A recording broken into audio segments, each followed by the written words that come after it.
Hello everybody and welcome to Victoria 2. And this is a game that is relatively new to me. I have played a bit of it before, but I've decided in order for this playthrough I'm going to play as a smaller country. And apparently you can release little countries from bigger countries, and therefore I have decided I think to play as Colombia, aka this bit here, like kind of Northern Cascadia I suppose, in order to, you know, really get a handle on the game, how it works, etc, etc. You know, start modestly and then see what happens. So I'm going to jump right in here quickly to play as the United Kingdom, just so that I can...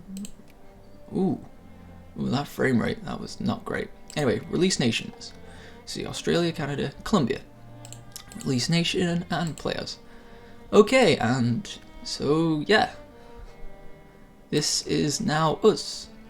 Pretty colour.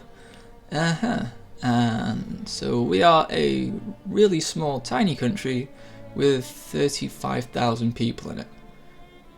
Kinda figured it would be more than that because, well, I mean, Britain has like, if you include like China, well not China, but like India has like a population of 100 million or something.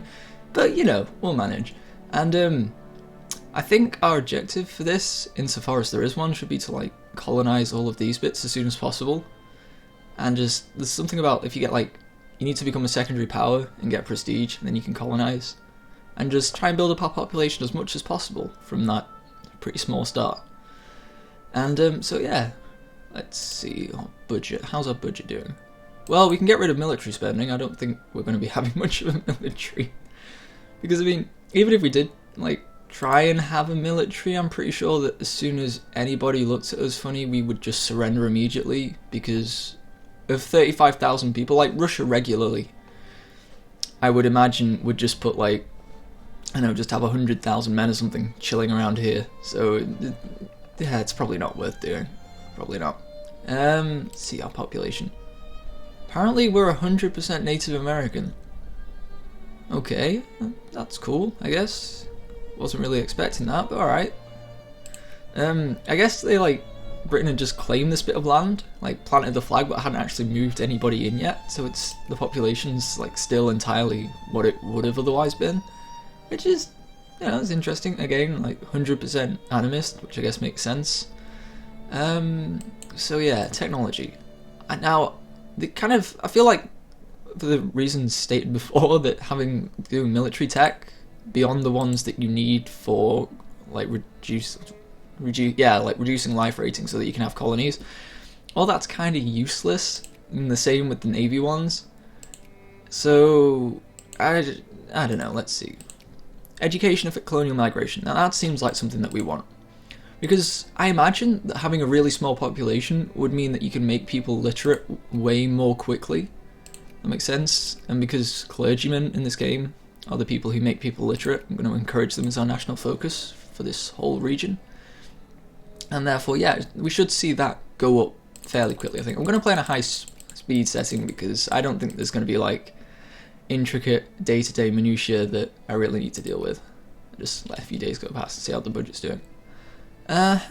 So we're definitely going to want to put education spending all the way up, and admin spending, even though apparently we just don't have an administration. Because we're just spending no money on it. Alright, cool, whatever, we seem to be doing fine without it, and our population is going up. He says, scratch that. The defining symptom of cholera is an exhaustive diarrhea. Nice. Rendering the diseased almost completely incapable of retaining fluid. Ugh. In severe forms, the disease can cause death within a few days of the first symptoms, making it one of the most rapidly fatal illnesses known to man. Today we received a dispatch from one of our provinces confirming earlier reports that the disease has indeed broken out there. Not so much for attracting immigrants. Though having said that, we have this disease outbreak, but it takes months and months to get here. So for a few months we'd be alright before like people actually realised that something was going wrong, because like the boats would still turn up because they've been at sea and presumably won't have heard anything on the wireless or whatever. So yeah, yeah, preserve population at all costs, because let's face it, we don't really have anybody. Well, the population still seems to be going up, so you know, can't really complain too much, I guess. 10 unemployed craftsmen. Yeah, I'm not too worried about 10 people. I mean, even with our population, that's not very significant, I don't think. Excuse me. So, Let's see, can we make friends with our former colonial overlords? No. Base reluctance is basically what's screwing us over there. That's unfortunate. Ooh. Apparently America's trying to colonize Canada. Well, good luck to them, I guess. Let's see. Assimilation efforts in Native American minor areas and territories are progressing slower than they should reasonably have to. And one of the reasons is that Native American minor children are still educated in their native tongue. Well, that makes sense because they are all of the population. Actually, no, scratch that. We've got Spanish people and Catalan people. Well, the Catalan people are Spanish. That's a kettle of worms I don't want to get into. Kettle of worms? Kettle of fish. Can of worms. I can speak. It's alright. So, that's interesting. But, I don't really care about assimilation rates, so sure, gain consciousness. Why not? Fuck it. It's fine. You're not got too much to be conscious about. I mean, our government's probably, protectionism, moralism, limit. Yeah, they're not great, but it's fine. I can release Canada. That might not be wise. Although it would probably mess with, like, if Canada ever actually wanted to become independent, like, as it would normally happen, it might screw them up. Yeah. Again, I'm not killing people, no matter how much of a pain in the ass they are. Just, it's not happening. Good. Tariffs. Yeah, everyone seems to be doing fine, you know. Just, yeah. Seems good. We have a sort of little budget surplus. That's good. And I love the way we start as well, with like a huge reservoir of 5,000, which isn't actually huge, but compared to the amount of money that we're making per day, it's like represents like years and years and years worth of income. That's nice. Colombian schools. This again. I'm not like into the forceful assimilation, not like England used to do to Wales when they like beat children for speaking Welsh in the playground. It's fine. I don't care. Multiculturalism, go. Have fun. Anyway, so I presume we're attracting quite a lot of immigrants then. Yeah. Now South Italian. Alright, cool.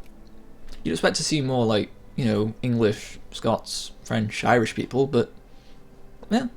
Works for me. People are people. Doesn't make a difference. I don't think. It's not like we're going to have like Italian separatists or something, so it's probably fine. Man seen voting. As John Q. Public walks up to the ballot box, he knows instinctively that he is being watched. By the official presiding the vote, by the man watching him put his ballot in the box, by a government agent in a bar behind a cut-hole newspaper. Somehow, somewhere, someone is watching him, and feeding the government information about his political opinions and voting preferences. John's secret fear is that someone on some dark night will come knocking on his door to have a little chat about loyalties and disloyalties. John Q. Public would very much prefer it if he could give his vote in secret. Well, yeah, that's kind of important. Apparently Leon Trotsky was voting there, which, you know, cool, whatever. Yeah, secret ballots. Secret ballots are very, very important. I mean, in real life, they're very, very important. I don't think they make that much of a difference in game, but it's, you know, I figure it's like the more liberal and socialist and progressive you can make your country, the more people will want to come there, which is useful for immigration. So yeah, if people want to move forward, then that's cool with me. Gonna have to bump taxes all the way up. Don't feel too great about this, but our effective tax only 40%. Like for 1837, that's like almost unthinkably high. But it's not too much. It's fine. On the poor, yeah, 40% income tax is not great, but you know, whatever. We're almost researching positivism. Population still rising. Good. Upper house becoming slightly more liberal. Oh, that's good news, I guess. Yeah, look, they could just invade us immediately and take us over. So I wonder if they want to become friends. So it's such like a, you know, beta thing to do. It's like, they're going to invade me. I guess we should become friends. But there we go. Oh, fuck. 1 minute he's walking and talking normally, and the next he clutches his stomach, dashing in the general direction of the outhouse. There's really only one explanation. Well, there's probably more than one, like cholera, or like typhoid, or pregnancy. But or he was out drinking last night. Oh, fuck. Well, there's not much we can do about that because, you know, this is 1838, and I'm guessing we haven't invented medicine yet. Which, you know, some of the technology names in this game are kind of stupid. I get what they're trying to do. It's like, we've invented more medicine, but when it just says medicine, it's kind of like, oh, we had no idea how anything worked before now. It's like, we didn't even know to put leeches onto people or something. It's like, no, they did do that. Didn't work very well, but they did do that. Let's see. Oh yeah, well, apparently the only things we're producing are timber and fish, which, given that we're in the Pacific Northwest, I guess makes sense, but it's kind of sucky.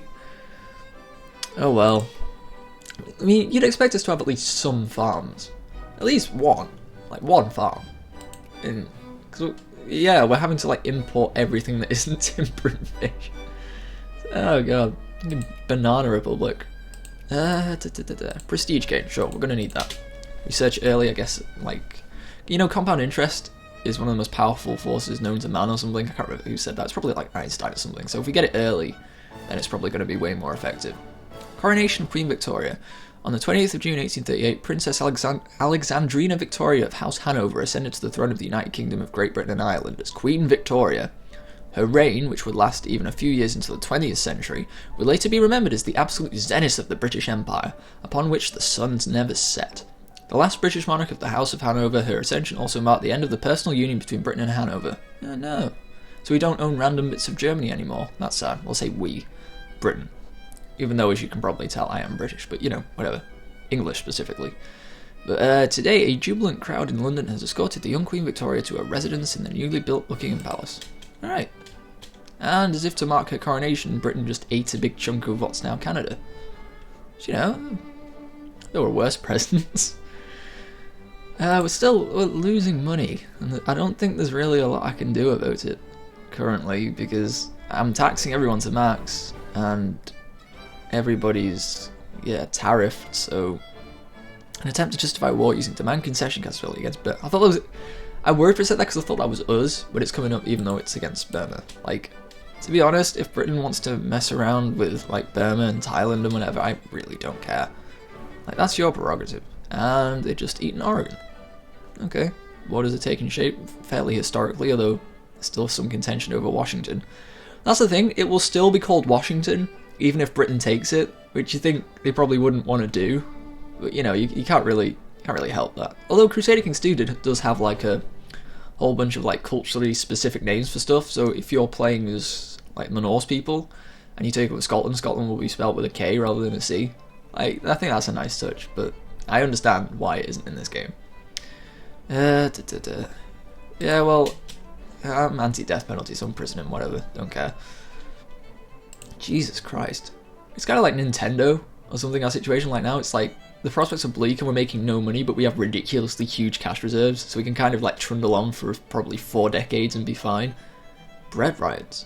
Barricades have been erected on Main Street, and bakery shop windows have been smashed following a spontaneous outburst of looting. Food shortages are becoming ever more widespread in Colombia. What do you mean? You've got all the fish you could ever possibly want. I don't get what your problem is. 20 liberal. Yeah, maybe we can reform something. Yeah, there we go.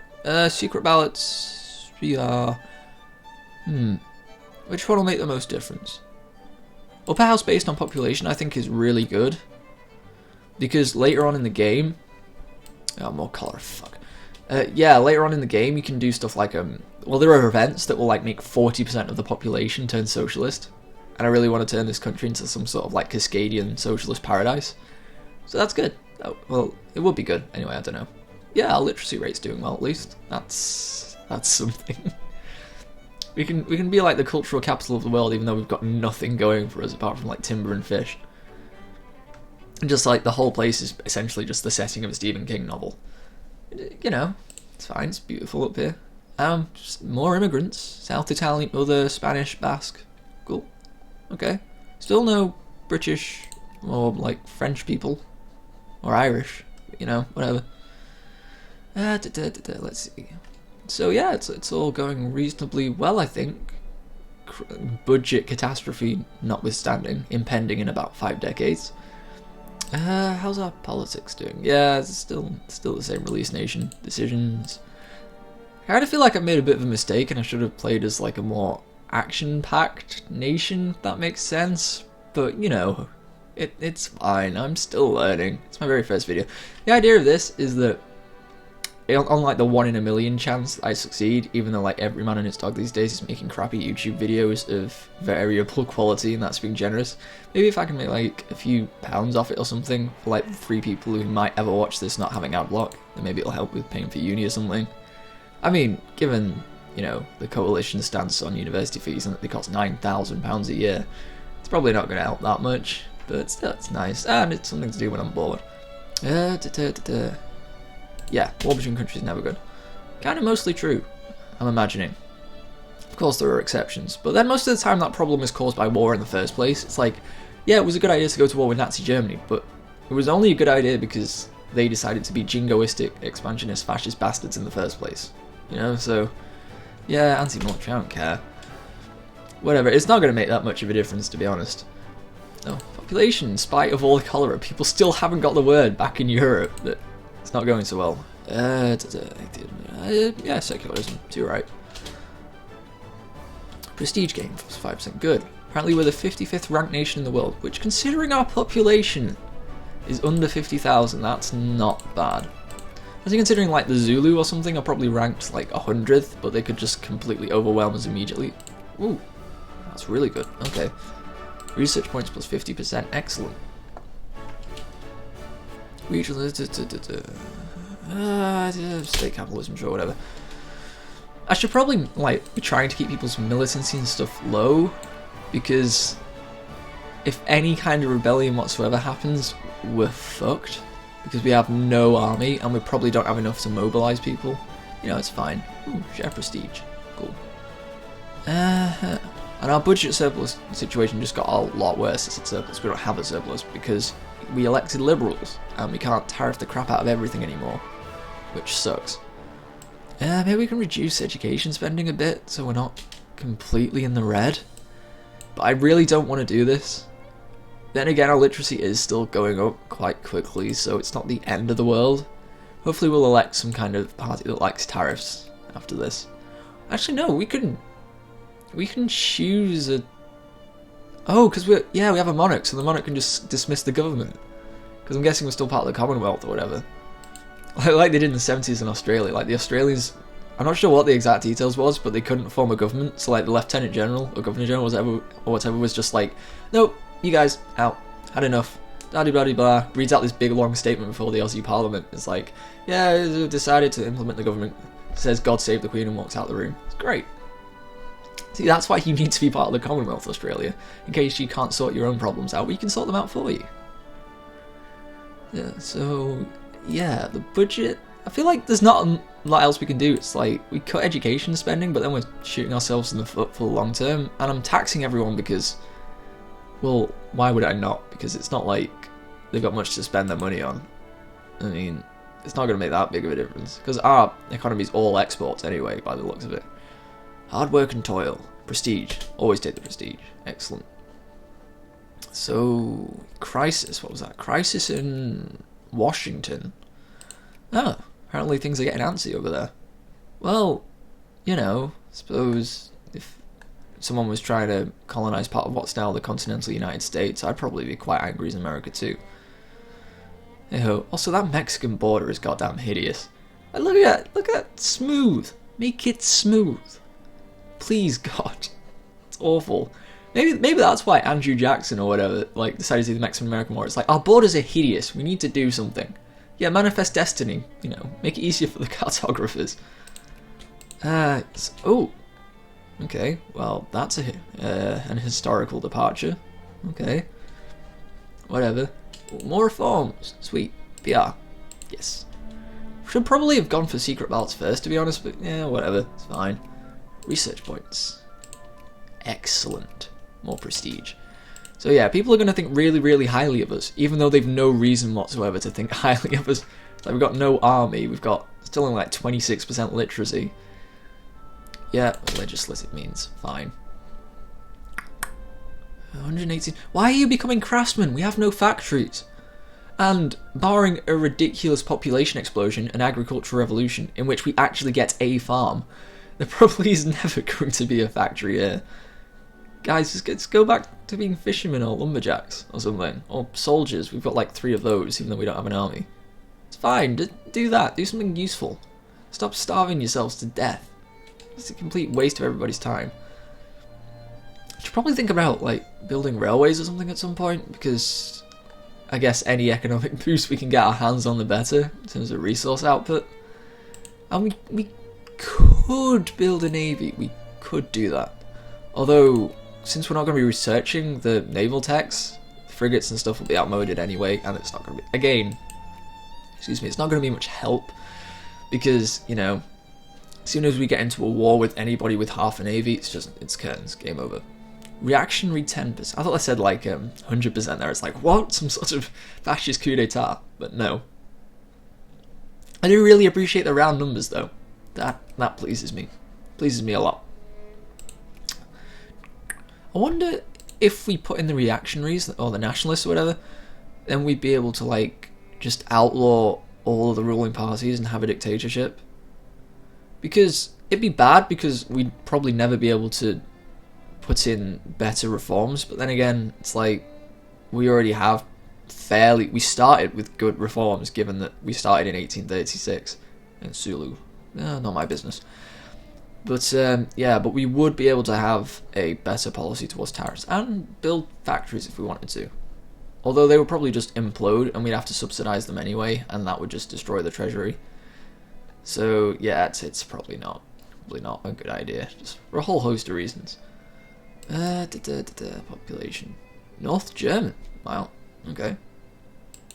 So as opposed to like Pennsylvania Dutch, it's going to be Cascadian Dutch. That's interesting. Along with like Cascadian Spanish, I guess. I know, still. Although I wonder what our accepted cultures are, because we've still got the Union flag on our flag. So yeah, Anglo-Canadian, British, French, Canadian. So I'm not sure how. I mean, are they going to assimilate? Like, not that I care particularly, but if I want to have guard units, which are like elite infantry, like crack infantry, you can only make them out of, I think, primary or accepted cultures or whatever. So I mean, beyond that, I'm not sure it makes that much of a difference. Yay, prestige, Neo-Kantian idealism. Excellent. All right. So yeah, we're going to be going for later on, like probably these Ross River, White Ostdorsen. That's all part of the Yukon territory, and Cordova. That's Spanish. If that's Spanish, then maybe like the whole fact that all of my well, I say all, a lot of my population is Spanish immigrants. Isn't that historically inaccurate? And then Fairbanks and Unalakit. I'm guessing that's like a First Nation name. I'm imagining. Maybe Cordova is as well. It just sounds Spanish. Because like, I don't do Spanish, I speak no Spanish. But I think V's and B's between various Spanish languages are like, not interchangeable, but variable. So it's like, the name like Zabaleta, like Pablo Zabaleta who plays for City, can also be like Zabaleta in other parts of the world. So it's like Cordova in Spain. I don't know. Whatever. I'm not really that interested. Let's see. Again, we don't, like, none of these help us because they're all about farming and mining. And we have no farms and we have no mines. So it's like, I mean, maybe medicine would help? Pop growth, yeah, alright, do that. And a lot of these, like, technology, 10 prestige, excellent. 24th in the world, great. But, like, a lot of these techs kind of don't make sense because it's like, if someone discovers penicillin, say in, I don't know, in Germany or something, right? It's not like nobody else gets penicillin. People are going to find out about what it is because science and journals and trading and spreading of information and stuff. You know, it's kind of silly, really.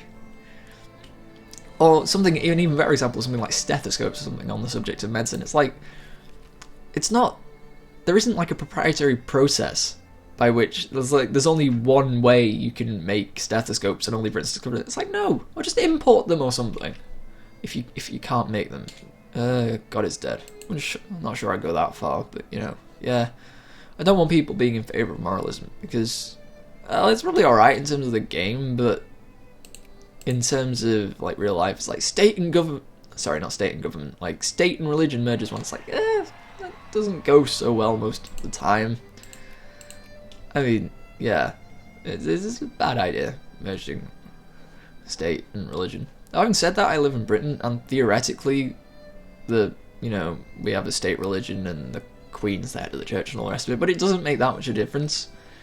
And the main impact, I think, is like we say prayers in primary school if you go to a C of E school, and primary schools tend to have a religion to them. But given the prevalence of atheism, at least in my personal experience, it's not that much of a difference. I mean, philosophically, yeah. I mean, I don't think we should have a monarchy, personally, but that's a discussion for another day. But, Yeah, I don't know. It's probably fine. It's probably fine. That's the thing as well. It's quite interesting because Britain theoretically has, you know, state and religion merged as one, but we're one of the most like well, not one of the most, but we're a pretty atheist, kind of very much secularized country most of the time. It's like in America they deliberately separated church and state, and the organized religion in the States just became like this monster with 1,000 heads, like the Protestant awakening and revivals and all the rest of it, and became this uncontrollable menace.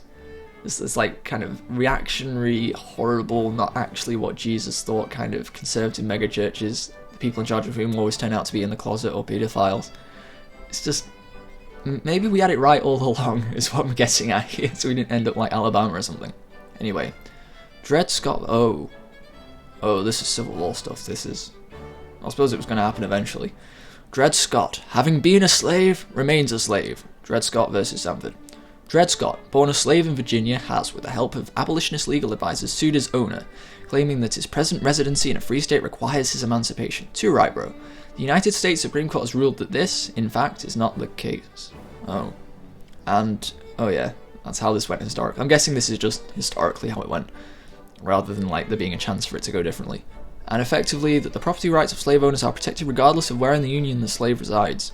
The case has caused enormous alarm among Northern abolitionists, as it should. We see it as the first step to a full extension of the institution of slavery to the whole Union. Well, that's gonna end well. Oh, that's even... Oh, come on. Even the borders, make them straight and not... You've made it worse.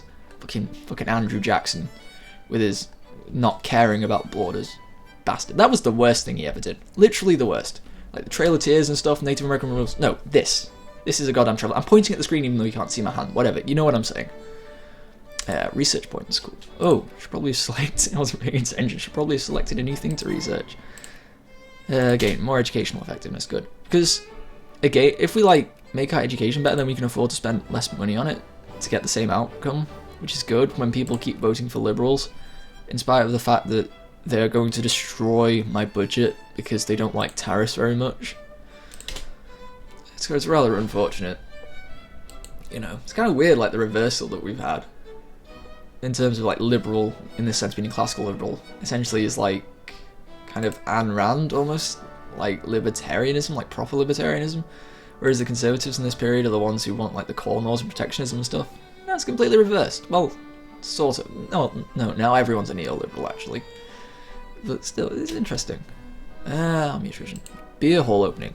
Another beer hall has opened in one of our provinces today, adding yet another notch to the province's reputation as a paradise for ramblers, gamblers, and drunkards alike. For every 100 citizens in the province, there is now a saloon, brothel, beer hall, or other institution of vice and sin. Whatever. While spirits may serve to raise even the bleakest of moods, well, sometimes they do that. Sometimes they do the opposite of that. Whatever. The long-term effects of overconsumption are not to be trifled with. No. Cheers. Prince Rupert gets beer halls. I do not like that. Yeah, we're going to have to get in the military. Look, I'm sorry, in real life, drink, smoke pot, whatever, I don't care. In this game, if it's going to be affecting our economy, which is already fucked, then maybe we need to have a prohibition. It's a little bit of a prohibition. You know, I'm sorry, there's not much I can do, really. Until our population stops being ridiculous. Ooh, 76,000. Yeah, once our population comes together, then maybe we can think about not having a temperance league or whatever, but until then... I mean, look at that. Russia's army that it just has sitting in Sitka for no reason is like, you know, just under half the size of our whole population, including women and children. There's not a lot we can really do, I don't think, beyond try and become an actual country.